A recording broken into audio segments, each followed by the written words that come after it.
n'abasangira ngendo b'Isiyoni.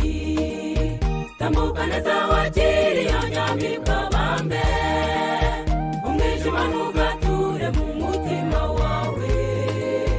Araje uwo wakunze shenge nguwaraje, aba bageni ni beza dore baraberewe, barasa n'abasangira ngendo b'Isiyoni. Tambuka neza wakire iyo nyamibwa bambe, umwijima ntugature mu mutima wawe. Araje uwo wakunze shenge nguwaraje.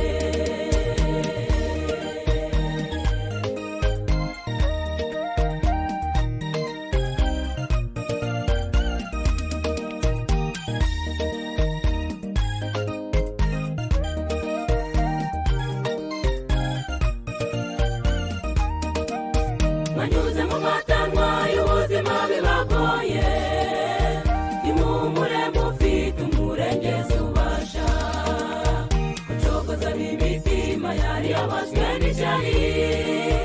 Ibyo yakoze ni byinshi, izakora n'ibindi. Hari ibintu bitatu bibaho nshuti mu buzima.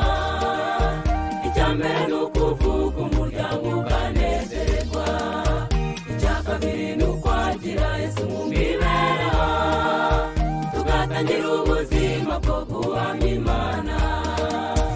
Aba bageni ni beza dore baraberewe, barasa n'abasangira ngendo b'Isiyoni. Tambuka neza wakire iyo nyamibwa bambe, umwijima ntugature mu mutima wawe. Araje uwo wakunze shenge nguwaraje, aba bageni ni beza dore baraberewe, barasa n'abasangira ngendo b'Isiyoni. Tambuka neza wakire iyo nyamibwa bambe, umwijima ntugature mu mutima wawe. Araje uwo wakunze shenge nguwaraje.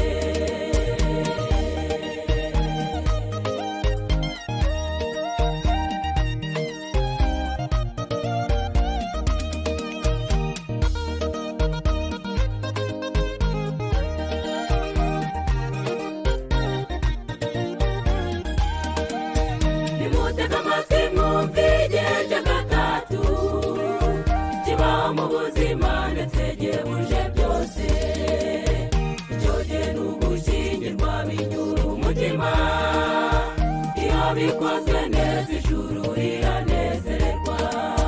Biradukwiriye natwe guhora dutegereje ibirori bitazaba ngo kubara amasaha. Ibyo birori bizabara amaso n'abizi. Umugabura wahera ni Data wa twese. Nzacinya akadiho ngeze mu ijuru ryahera. Ibyo birori byawe bizaba ari byiza. Nzakubitira ikivugo nacyo nzaba ninya. Ibirori by'uyu munsi nzabyibuka byose. Nzacinya akadiho ngeze mu ijuru ryahera. Ibyo birori byawe bizaba ari byiza. Nzakubitira ikivugo nacyo nzaba ninya. Ibirori by'uyu munsi nzabyibuka byose. Nzakubitira ikivugo nacyo nzaba ninya.